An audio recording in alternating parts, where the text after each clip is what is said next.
नमस्कार बच्चों, आज हम कक्षा 12 सृजन हिंदी अनिवार्य की बुक का दूसरा पाठ है वो हम पढ़ने जा रहे हैं। सबसे पहले हम कवि सूरदास जी का जीवन परिचय और साहित्यिक परिचय पढ़ेंगे, उसके बाद हम इस लेसन की व्याख्या करेंगे। तो जो सूरदास जी थे वो उनका जन्म विक्रम संवत 1540 में आगरा और मथुरा के बीच रुनुक्ता नामक स्थान पर माना जाता है। आगरा और मथुरा के बीच रुनुक्ता नामक स्थान पर माना जाता है। कब हुआ था? विक्रम संवत 1540 में। कुछ विद्वान दिल्ली के निकट सिही नामक स्थान को भी इनका जन्म स्थान मानते हैं। कुछ विद्वान दिल्ली के निकट सिही नामक स्थान को भी इनका जन्म स्थान मानते हैं। इनके पिता का नाम रामदास बताया जाता है। इनके पिता का नाम क्या बताया जाता है? रामदास बताया जाता है। तथा इनके गुरु का नाम वल्लभाचार्य था। इनके गुरु का क्या नाम था? वल्लभाचार्य था। ये पृथ्वीराज के अमात्य तथा महाकवि चंद्रवरदाई के वंशज ब्रह्म भट्ट भी मालूम होते हैं। कौन मालूम होते हैं? ब्रह्म भट्ट भी मालूम होते हैं। ठीक है ना। ये अंधे थे, इस पर सभी विद्वानों की राय है वो एक जैसी नहीं थी। कुछ विद्वानों का मानना है कि ये जन्म से अंधे थे, जबकि कुछ विद्वान मानते हैं कि ये अपने जीवन के अंतिम पड़ाव में जाकर अंधे हुए थे। उसके बाद में एक बार अंधे होने के कारण एक ये अंधकूप में गिर जाते हैं, वहां 6 दिन तक पड़े रहते हैं। 6 दिन बाद यानी कि भगवान श्री कृष्ण है वो इनको दर्शन देते हैं और इन्हें सैनेत्र कर देते हैं। ठीक है ना, सैनेत्र कर देते हैं, अर्थात इनकी आंखों की रोशनी है वो लौटा देते हैं। तब इन्होंने भगवान श्री कृष्ण से निवेदन किया कि हे प्रभु, जिन नेत्रों से मुझे आपके दर्शन हुए उन नेत्रों से मैं सांसारिक पापों को नहीं देखना चाहता। ठीक है ना, ये इन्होंने भगवान श्री कृष्ण से क्या किया था? निवेदन किया था। ठीक है, उसके बाद में इनके नेत्र है वो वापिस हमेशा के लिए बंद हो गए और इन्हें क्या है? प्रज्ञा चक्षु है वो क्या है? प्राप्त होते हैं। ठीक है ना, प्रज्ञा चक्षु क्या होते हैं? प्राप्त होते हैं, अर्थात इन्हें आंतरिक आंखें हैं वो प्राप्त होती है।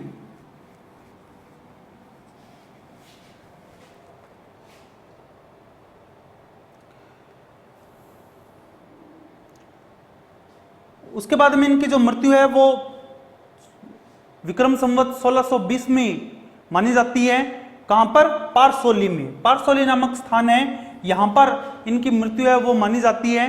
ठीक है ना। उसके बाद में सूरदास जी की गणना है वो अष्टछाप जो कवि थे उनमें सर्वप्रथम की जाती है। इनके सबसे पहले इनका नाम आता है। ठीक है ना। सूरदास जी सैगुण भक्ति धारा के कृष्ण भक्ति शाखा के कवि कुल शिरोमणि हैं। ठीक है ना, वह हिंदी साहित्य के अनुपम साहित्यकार रहे हैं। ठीक है ना, उनके काव्य में वात्सल्य, श्रृंगार, ठीक है ना, श्रृंगार और शांत रस की त्रिवेणी बह रही है, अर्थात तीनों रसों को उन्होंने आपस में मिलाकर और क्या है? कविता का निर्माण किया है। ठीक है ना, और वात्सल्य रस के तो उनको सम्राट कहा जाता है। ठीक है ना, सूरदास जी को वात्सल्य रस का क्या माना जाता है? सम्राट माना जाता है। सूरदास ने प्रेम और विरह के द्वारा सैगुण मार्ग से श्री कृष्ण को साध्य माना था। ठीक है ना, उनके कृष्ण शाखा के रूप में, श्री कृष्ण जी के रूप में, सखा के रूप में सर्वशक्तिमान परमेश्वर थे। वो अपना सखा मानते थे, श्री कृष्ण जी को अपना मित्र मानते थे। सूरदास ने कृष्ण की बाल लीलाओं का बड़ा ही मनोरम, बड़ा ही सुंदरता के साथ वर्णन किया है। बाल जीवन का कोई ऐसा पक्ष नहीं जिस पर इनकी दृष्टि न पड़ी हो। इनके श्री कृष्ण जी का बाल जो रूप था, ठीक है ना, उनका इन्होंने बढ़ा चढ़ाकर क्या किया है? वर्णन किया है। सूरदास का एक प्रसंग भ्रमर गीत कहलाता है। ठीक है ना, क्या कहलाता है? भ्रमर गीत कहलाता है। इस प्रसंग में गोपियों के प्रेमावेश में ज्ञानी उद्धव को भी प्रेमी व भक्त बना दिया था। सूरदास जी की 5 रचनाएं प्रसिद्ध हैं। ठीक है ना, कौन कौन सी? सूर सागर, सूर सारावली, साहित्य लहरी, नव दमयंती और ब्याहेलो। ठीक है ना, इनमें से जो सूर सागर है वो क्या है? इनकी अक्षय कृति का आधार ग्रंथ है। अक्षय कृति का क्या है? आधार ग्रंथ है। इनके सबसे मान लो प्रसिद्ध ग्रंथ है इनका सूरसागर। ठीक है, ये था सूरदास जी का जीवन परिचय और साहित्य परिचय। अब हम चलते हैं इसकी व्याख्या पर। लेसन है हमारा, कविता है भ्रमर गीत से चयनित कुछ पद। पहला है, हमारे हरी हारिल की लकड़ी, हमारे हरी हारिल की लकड़ी। यहां पर गोपियां हैं, वो उद्धव जी से कह रही है। जब उद्धव जी गोपियों को योग का संदेश देने के लिए गए, ठीक है ना, जब भगवान श्री कृष्ण है वो ब्रज प्रदेश छोड़कर, गोपियों का साथ छोड़कर, और कहां पर आ गए, मथुरा में आ गए। और उसके बाद जब उद्धव जी जो भगवान श्री कृष्ण के मित्र थे, वो ब्रज प्रदेश में जाते हैं गोपियों के पास और उन्हें समझाते बुझाते हैं कि आप श्री कृष्ण की भक्ति छोड़कर उस परम ब्रह्म की भक्ति कीजिए। तब गोपियां उद्धव जी से कह रही हैं कि हमारे हरी हारिल की लकड़ी, कि जिस प्रकार हारिल पक्षी होता है, जिस प्रकार हारिल पक्षी होता है, वो हमेशा लकड़ी के टुकड़े को अपने पंजे में दबाए रखता है। ठीक है ना, जिस प्रकार एक हारिल पक्षी होता है वो हमेशा अपने एक पंजे में लकड़ी के टुकड़े को दबाए रखता है। ठीक है ना, मन वच कर्म नंद नंदन सौर यह दृढ़ करी पकड़ी। यानी के मन से, वचन से, कर्म से, ठीक है ना, और दृढ़ विश्वास के साथ, दृढ़ विश्वास के साथ या मजबूत विश्वास के साथ हम उसी प्रकार भगवान श्री कृष्ण को अपने हृदय में, उर्मिस होता है हृदय, ठीक है ना, नंद नंदन, इनके नंद के बेटे अर्थात श्री कृष्ण, उसी प्रकार हम भी भगवान श्री कृष्ण को अपने हृदय में बसाए रखती हैं। ठीक है ना, किस प्रकार, जिस प्रकार जो हारिल पक्षी है वो लकड़ी के टुकड़े को हमेशा अपने पंजे में दबाए रखता है। ठीक है ना, उसी प्रकार मन, वचन और कर्म से, ठीक है ना, और मजबूत विश्वास के साथ हम हमेशा भगवान श्री कृष्ण को अपने हृदय में बसाए रखती हैं। जागत सोत सपने सोतु कन्य कन्य जकरी, जागते हुए, सोते हुए, सोपन में हम हमेशा, श्री दिन हो या रात हो, हम हमेशा श्री कृष्ण का नाम लेती रहती हैं। ठीक है ना, जागते हुए भी, सोते हुए भी, सोपन में भी, ठीक है ना, दिन हो या रात हो, ठीक है ना, हम हमेशा श्री कृष्ण का नाम जपती रहती है, जकरी इनके जपना, ठीक है ना, लेती रहती हैं। सुनते ही जोग लागत ऐसो अली, यहां पर अली शब्द आया हुआ है। अली का अर्थ होता है भोरा, जो फूलों का रस पीता है। ठीक है ना, और यहां पर जो भोरा है वो किसको कहा गया है, यहां पर गोपियों ने भोरा है वो उद्धव जी को कहा है। ठीक है ना, क्योंकि जब उद्धव जी से गोपियां बात कर रही होती है उसी समय एक जो भोरा है वो उनके आसपास उड़ रहा होता है। ठीक है ना, उसी को लक्ष्य करके गोपियां हैं वो उद्धव जी को भी क्या कह रही है, भोरा कह रही है, अली कह रही है। सुनते ही जोग लागत ऐसो अली जो करुई ककरी, यानी के हे उद्धव जी, आप जो हमारे लिए योग का संदेश लेके आए हो, ठीक है ना, हे भोरे, हे उद्धव जी, आप जो हमारे लिए योग का संदेश लेके आए हो, ठीक है ना, उसको सुनकर ऐसा लगता है जो कड़वी ककड़ी, ऐसा लगता है जैसे हमने क्या खा लियो, कड़वी ककड़ी खा लियो। ऐसा लग रहा है जैसे हमने क्या खा लियो, कड़वी ककड़ी खा लियो। सोई व्याधि हमें ले आए, देखी सुनी न करी। व्याधि में होता है संकट।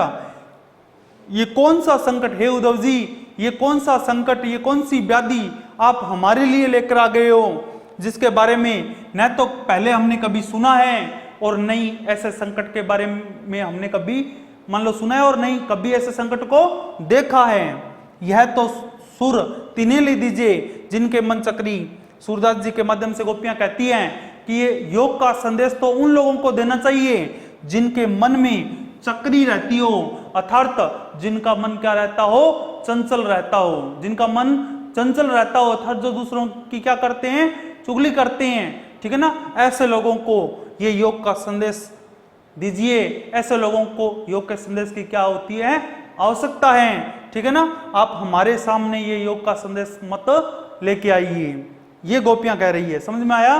अब हम चलते हैं दूसरे पर।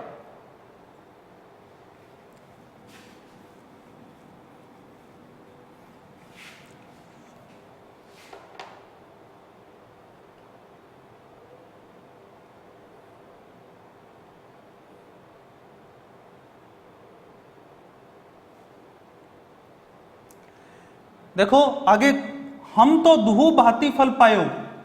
यहां पर गोपियां उद्धव जी से कह रही है कि हमें तो दोनों ही प्रकार से लाभ है, ठीक है ना। हम तो दुहु भांति फल पायो, दुहु का अर्थ होता है दोनों प्रकार से, ठीक है ना, कि हमें तो दोनों ही प्रकार से फलों की प्राप्ति होगी, दोनों प्रकार से ही लाभ है। जो ब्रजनाथ, ब्रजनाथ इनके श्री कृष्ण, जो ब्रजनाथ मिले तो निको, यदि भगवान श्री कृष्ण हमें मिल जाते हैं, यदि भगवान श्री कृष्ण हमें मिल जाते हैं तो हमें क्या हमेशा हमेशा के लिए इस जीवन से, जन्म मरण से मुक्ति मिल जाएगी, ठीक है ना। और नातृ जग जस गायो, और यदि भगवान श्री कृष्ण हमें नहीं मिलते हैं तो भी जब जब उनका नाम लिया जाएगा तो उनके नाम के साथ हमारे नाम का भी क्या होगा, यशोगान होगा। हमारे नाम का भी क्या होगा, यशोगान होगा। कहे वे गोकुल की गोपी, गोकुल के अंदर रहने वाली गोपियां कहती हैं, ठीक है ना, गोकुल के अंदर, ठीक है ना, ब्रज प्रदेश में रहने वाली गोपियां कहती हैं, सब बरहीन लघु जाति, कि न तो हम उच्च वर्ण की हैं और न ही हम उच्च जाति से हैं, न तो हम उच्च वर्ण की हैं और न हम उच्च जाति की हैं। कहे वे कमला, कमला मिस लक्ष्मी, कहे वे कमला के स्वामी, जिन भगवान श्री कृष्ण को लक्ष्मी का पति कहा जाता है, ठीक है ना, संग मिली बैठी पांति, उनके साथ एक पंक्ति में बैठने का हमें क्या मिलेगा, अवसर मिलेगा। उनके साथ एक पंक्ति में बैठने का हमें क्या मिलेगा, अवसर मिलेगा। पंक्ति का अर्थ होता है पंक्ति, पंक्ति का अर्थ क्या होता है, पंक्ति, ठीक है ना। निगम ध्यान मुनि ज्ञान अगोचर, जो भगवान श्री कृष्ण, ठीक है ना, जिन भगवान श्री कृष्ण का ज्ञान वेदों पुराणों और ऋषि मुनियों से बढ़कर है, अगोचर मीन्स होता है बढ़कर, ठीक है ना, वेदों पुराणों से और ऋषि मुनियों से बढ़कर हैं। तेबे गोस निवासी, ऐसे ऐसे भगवान श्री कृष्ण हमारे साथ अहिरों की बस्ती में आकर, जो गोपियां थी वो अहिर जाति से थी, कि गोपियां हैं वो गोपियां क्या कह रही है कि जो श्री कृष्ण है वो हमारे साथ अहिरों की बस्ती में आकर रहे। ता उपरब साच कहो दो, मुक्तिन कौन की दासी, इनके इससे बड़ा और सत्य क्या हो सकता है, ठीक है ना, इससे बड़ा और सत्य क्या हो सकता है। मुक्ति किसकी दासी है, मुक्ति किसकी दासी है।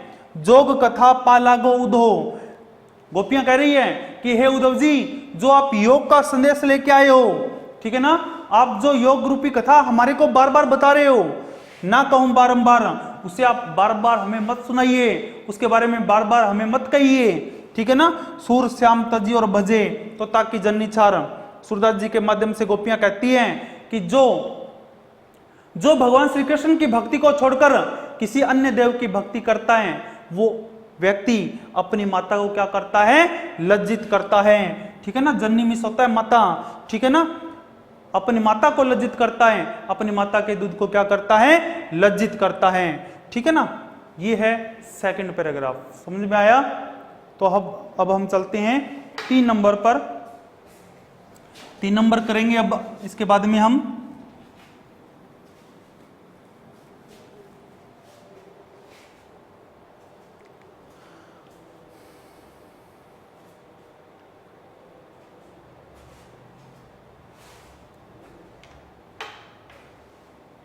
आगे हैं। बिलक जानी मानव उद्धव प्यारे, कि हे उद्धव जी, अब जो हम आपको बातें कहने जा रही हैं, ठीक है ना, गोपियां क्या कह रही है उद्धव जी से कि हे उद्धव जी, जो अब हम आपको बातें कहने जा रही है उनको सुनकर आप बुरा मत मानना, ठीक है ना, आप उनको सुनकर बुरा मत मानना।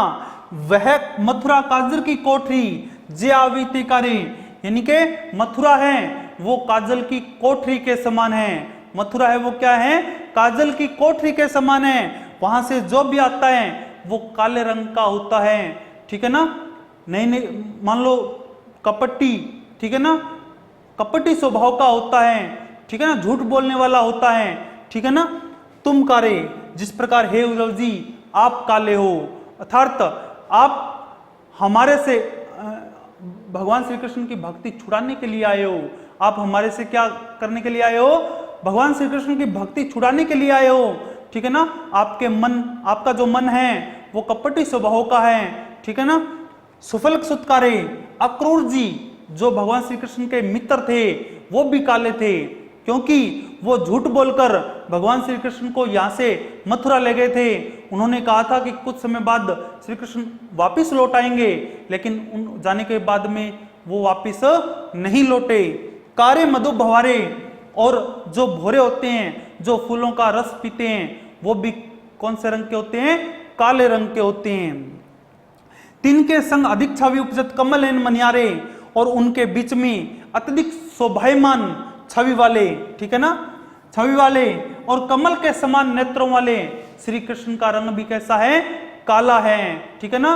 वो भी उसी स्वभाव के हैं जिस प्रकार आप हे उद्धव जी आप हो, अक्रूर जी हैं, ठीक है ना, क्योंकि वो भी झूठ बोलकर यहां से चले गए और उसके बाद में वापिस नहीं आए, और आज आपको भेजकर, ठीक है ना, जो उनकी भक्ति है वो हमारे से क्या करना चाहते हैं? वो छुड़ाना चाहते हैं। मानहु नील मारते काटे, ले जमुना जाए पखारे। ऐसा लगता है कि आप सबको पकड़कर नील से भरे हुए बर्तन में डुबोकर, ठीक है ना, नील से भरे हुए बर्तन, मार्टिन के बर्तन में डुबोकर, ठीक है ना, और वहां से निकालकर और यमुना के पानी में क्या कर दिया हो? धो दिया हो। पखारे में होता है धोना, ठीक है ना, जिसके कारण ताक गुण श्याम भाई कलंदी, जिसके कारण यमुना का पानी भी कैसा हो गया है? काला हो गया है। सुर श्याम गुण न्यारे। इस प्रकार भगवान श्री कृष्ण के जो गुण हैं वो दूसरों से विलक्षण हैं, दूसरों से क्या है? अलग है, ठीक है ना, दूसरों से क्या है? अलग है, ठीक है, न्यारे हैं, इनके अलग हैं। आया समझ में? तो ये है हमारा तीसरा पैराग्राफ। अब हम आगे चौथे पर चलेंगे।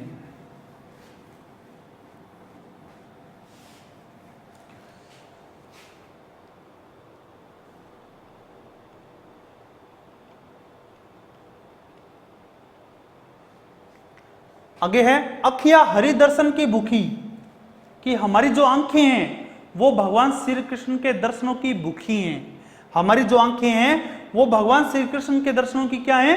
भूखी हैं। गोपियां कह रही हैं, ठीक है ना, कैसे रहे रूप रस राची, ये बतिया सुनी रूखी, यानी के हे उद्धव जी आप जो हमें योग रूपी रूखी बातें सुना रहे हो, ठीक है ना, आपकी इन रूखी बातों को सुनकर, ठीक है ना, जो हमारी आंखें हैं जो श्री कृष्ण के रूप रंग में रची बसी हुई है, ये आपकी इन रूखी बातों को सुनकर कैसे रह सकती है?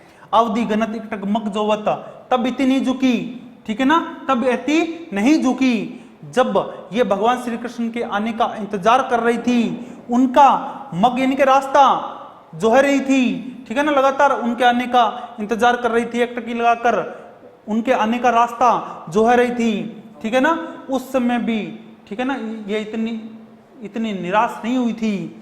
अब इन जोग संदेश नहीं उदो अति कुलानी दुखी, जितनी हे उद्धव जी अब आप जो हमारे लिए योग का संदेश लेके आए हो, ठीक है ना, उसको सुनकर ये हमारी आंखें जितनी दुखी हुई है, ये उस समय भी नहीं हुई थी जब ये श्री कृष्ण के आने का क्या कर रही थी? इंतजार कर रही थी, एक टकी लगाकर उनके रास्ते को निहार रही थी, उस समय भी ये इतनी दुखी नहीं हुई थी। बारक वह मुख फेरी दिखाओ, दुही पिए पीवत पतुखी। एक बार हे उद्धव जी, एक बार हमें उस बालक भगवान श्री कृष्ण, ठीक है ना, जो गाय का ताजा दूध दुहाकर दोने में पीने वाले, ठीक है ना, गाय का ताजा दूध दुहाकर दोने में पीने वाले उस बालक भगवान श्री कृष्ण के मुख का हमें एक बार दर्शन करवा दीजिए, ठीक है ना, एक बार हमें क्या करवा दीजिए? दर्शन करवा दीजिए, एक बार दिखा दीजिए। सूर सिकत हटी नाव चलायो, ये सरिता है सुखी। हे सूरदास जी, सूरदास जी के माध्यम से गोपियां कहती हैं, सूरदास जी के माध्यम से गोपियां कहती हैं कि हे उद्धव जी आप हठ पूर्वक बालू रेत में नाव चलाने की कोशिश कर रहे हैं, आप हठ पूर्वक बालू रेत में नाव चलाने की कोशिश कर रहे हैं, ठीक है ना। भगवान श्री कृष्ण के बिना ये जो नदी है, सरिता है, ये जो नदी है ये सूख चुकी है, ठीक है ना, और इस बालू रेत में, ठीक है ना, भगवान श्री कृष्ण के बिना ये भक्ति रूपी जो नाव है इसका चलना संभव नहीं है, ये नहीं चल सकती है, ठीक है ना, ये इसमें बताया गया है। क्या आया समझ में? अब हम चलेंगे आगे। अब हम आगे वाला पैराग्राफ करेंगे।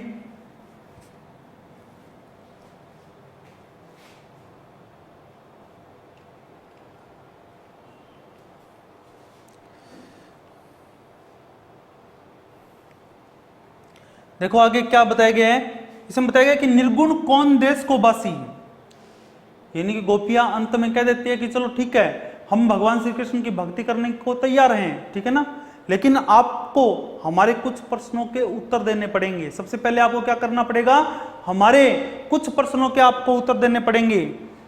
निर्गुण कौन देश को बासी, कि इसमें बताया गया है, गोपियां कहती हैं कि वो निर्गुण परम ब्रह्म जिसका आप हमारे लिए उपदेश लेके आए हो, ठीक है ना, वो कौन से देश का रहने वाला है, वो कौन से देश का रहने वाला है।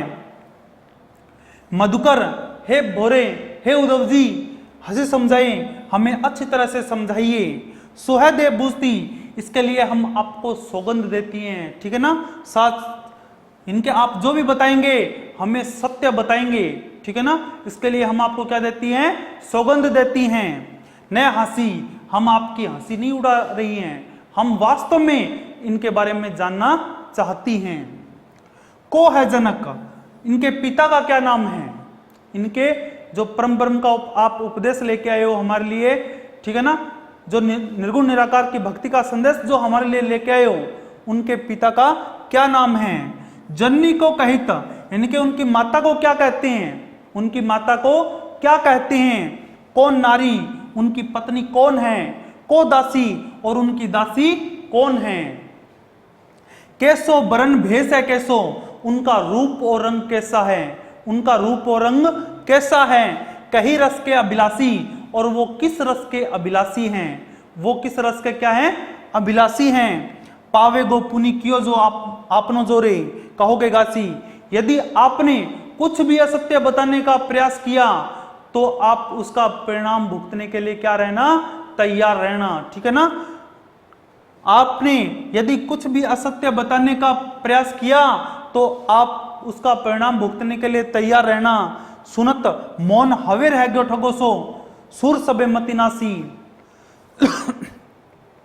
सूरदास जी गोपियों की इन बातों को सुनकर, ठीक है ना, अपने आप को ठगा सा महसूस करने लगे और मन ही मन में सोचने लगे कि इन गोपियों की तो मति मारी गई है, इन गोपियों की तो क्या मारी गई है, मति मारी गई है, जो ये ऐसे ऐसे प्रश्न कर रही है जिसके बारे में किसी को भी पता नहीं है, जिसके बारे में किसी को भी पता नहीं है, कोई इसके बारे में नहीं बता सकता।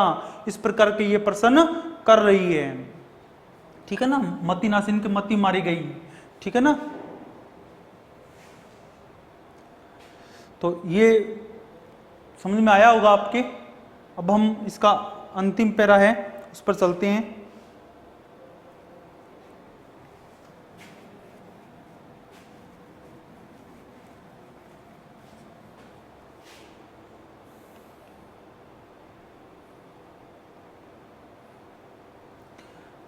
देखो, बिन गोपाल बैरिन भई कुंजे, यानी कि गोपियां कह रही है कि बिना गोपाल अर्थात बिना भगवान श्री कृष्ण के ये जो जंगल है, ठीक है ना, ये जो जंगल है ये हमें शत्रु की भांति दिखाई दे रहा है। कुंज मिस होता है जंगल, कुंज मिस क्या होता है, जंगल, बैरिन मिस होता है शत्रु, ठीक है ना, और गोपाल श्री कृष्ण होगा कि बिना भगवान श्री कृष्ण के ये जो जंगल है वो हमें शत्रु की भांति दिखाई दे रहा है।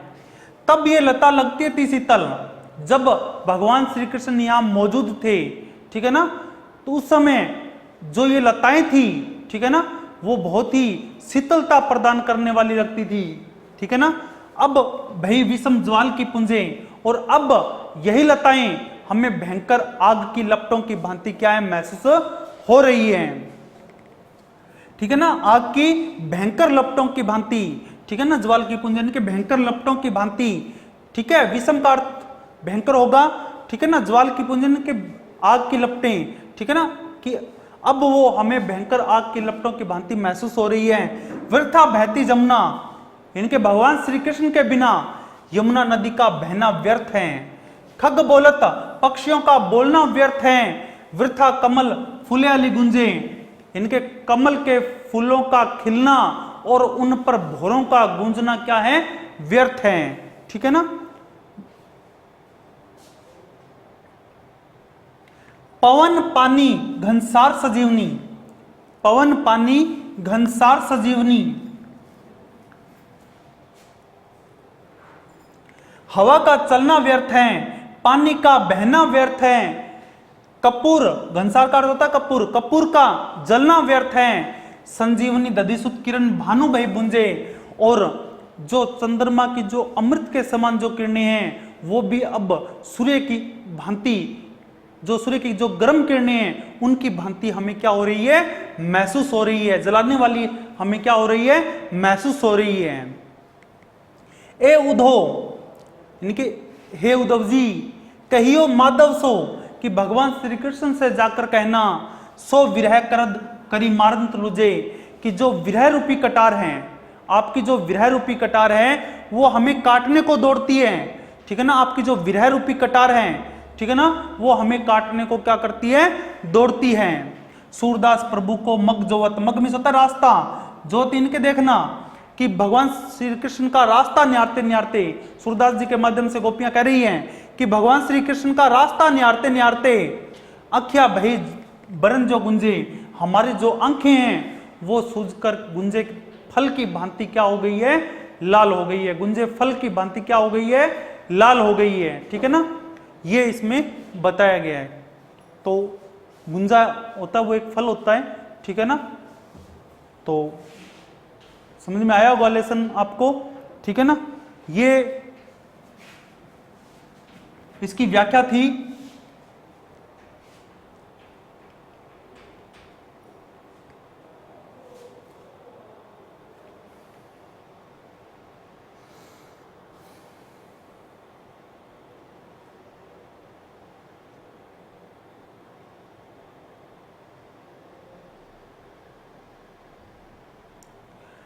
पहला जो प्रश्न है उसमें बताया गया कि सूरदास की भक्ति किस प्रकार की मानी जाती है। तो सूरदास की जो भक्ति है वो सखा भाव की मानी जाती है। ठीक है ना। सखा भाव की। उसके बाद में है सूरदास ने अखियां को भूखी बताया है। ठीक है ना। किसकी, हरि दर्शन की। इनके हरि दर्शन की भूखी है, वो है मान लो आंखें। उसके बाद में आगे इसमें बताया गया है उद्धव को गोपियों ने ऐसे कौन से प्रश्न किए कि उद्धव जी ठगा सा रह गया। उद्धव जी से प्रश्न किए थे कि सबसे पहले आप ये बताइए कि इनकी माता का क्या नाम है, इनके पिता का क्या नाम है, इनकी माता का क्या नाम है, इनकी पत्नी कौन है, इनकी दासी कौन है, और ये किस रस के अभिलाषी हैं। इनके ऐसे ऐसे प्रश्न किए जिससे उद्धव जी अपने आप को ठगा सा महसूस करने लग गए, समझने लग गए। हारिल पक्षी क्या विशेषता होती है, हारिल पक्षी किसी भी अवस्था में क्यों ना हो, ठीक है ना, वो हमेशा एक पंजे पर तो पेड़ पर बैठा रहता है और दूसरे पंजे में हमेशा लकड़ी के टुकड़े को पकड़े रहता है। ठीक है ना। उसकी ये विशेषता होती है, चाहे वो किसी भी अवस्था में क्यों ना हो, सोया हुआ हो, जागा हुआ हो, ठीक है ना, उड़ रहा हो, कुछ भी कर रहा हो, उसके एक पंजे में लकड़ी का टुकड़ा होता ही होता है। ठीक है ना। आगे है गोपियों को उद्धव का योग संदेश किसके समान लग रहा था, तो कड़वी ककड़ी के समान लग रहा था। ठीक है ना। किसके समान लग रहा था, कड़वी ककड़ी के समान लग रहा था। मानहु नील मारते काटे ले जमुना जो पखारे, इसमें अलंकार कौन सा है, तो इसमें उत्प्रेक्ष अलंकार है, क्योंकि जानो मानो जानहु मानहु इव ये आ जाते हैं, वहां पर उत्प्रेक्ष अलंकार होता है और इसमें मानहु शब्द आया हुआ है, इसलिए इसमें उत्प्रेक्ष अलंकार होगा। ठीक है ना। ये लेसन है हमारा 2 नंबर कक्षा 12 का। उम्मीद करता हूं कि आपके बहुत अच्छी तरह से समझ में आया होगा, इसकी व्याख्या समझ में आई होगी।